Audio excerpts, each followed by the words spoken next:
அமைப்பு ரீதியிலான அனைத்து துறைகளிலும் புதிதாக வேலைக்கு சேர்வோருக்கு ஒரு மாத சம்பளமாக 15,000 ரூபாய் வரை 3 தவணைகளில் வழங்குதல், உற்பத்தி துறையில் ஊழியர் வருங்கால வைப்பு நிதி செலுத்தும் குறிப்பிட்ட நிலைகளில் பணிபுரிவோர் மற்றும் வேலையளிப்போருக்கு முதல் 4 ஆண்டுகளுக்கு ஊக்கத்தொகை, கூடுதலான நபர்களை வேலைக்கு அமர்த்தும் நிறுவனங்களுக்கு ஒவ்வொரு கூடுதல் நபருக்கும் ரூபாய் 3,000 வரை ஊழியர் வருங்கால வைப்பு நிதியினை 2 ஆண்டுகளுக்கு வழங்குதல் மற்றும் மாதம் 5,000 ரூபாய் உதவித்தொகையுடன் கூடிய பயிற்சியை 1 கோடி இளைஞர்களுக்கு 500 பெரிய நிறுவனங்களில் அளித்தல் போன்ற கருத்துக்கள் பாராட்டக்கூடியவை. இது ஒரு விதமான நம்பிக்கையை இளைஞர்களிடையே உருவாக்கும் என்பதோடு இதன் மூலம் இளைஞர்கள் இந்த நாட்டின் சொத்தாக மாற்றப்படுவார்கள். இதே போன்று பிரதம மந்திரி வீடு கட்டும் திட்டத்தின் கீழ் 3 கோடி கூடுதல் வீடுகள், சிறு குறு மற்றும் நடுத்தர தொழில்களுக்கு சிறப்பு தொகுப்பு, முத்ரா கடனை 10 லட்சம் ரூபாயிலிருந்து 20 லட்சம் ரூபாயாக உயர்த்துதல், உற்பத்தி துறைக்கு கடன் உறுதி திட்டம், தொழிற்சாலைகளில் பணிபுரியும் தொழிலாளர்களுக்கு வாடகை குடியிருப்பு திட்டம், மகளிர் வாங்கும் வீடுகளுக்கு குறைவான முத்திரை தீர்வை, 10 லட்சம் ரூபாய் வரை கல்வி கடன், நகரங்களில் 1 கோடி ஏழைகளுக்கு வீடு,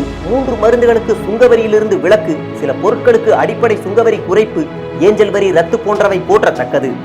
இடர்பாடுகள் உள்ள நிலையிலும் புதிய வருமான வரி திட்டத்தின் கீழ் தனிநபர் வருமான வரிக்கான நிரந்தர கழிவினை 50,000 ரூபாயிலிருந்து 75,000 ரூபாயாகவும், குடும்ப ஓய்வூதியம் பெறுவோர்களுக்கான கழிவினை 15,000 ரூபாயிலிருந்து 25,000 ரூபாயாகவும் உயர்த்தியதோடு வருமான வரி படிமுறை வீதத்தில் சில சலுகைகளையும் மாண்புமிகு நிதியமைச்சர் அவர்கள் வழங்கியிருப்பது ஏழை மற்றும் நடுத்தர மக்களுக்கு பயனளிக்கும். பொருளாதாரத்தில் முக்கிய கவனத்தை செலுத்தும் அதே நேரத்தில் மக்களின் அதிக எதிர்பார்ப்புகளை உள்ளடக்கிய மிகவும் பொறுப்பு வாய்ந்த அறிக்கையாக இந்த நிதிநிலை அறிக்கை அமைந்துள்ளது. இந்த நிதிநிலை அறிக்கை நாட்டை முன்னேற்ற பாதையில் அழைத்து செல்வதற்கான வலுவான ஆதாரத்தை கொடுக்கும் என்று நான் நம்புகிறேன்.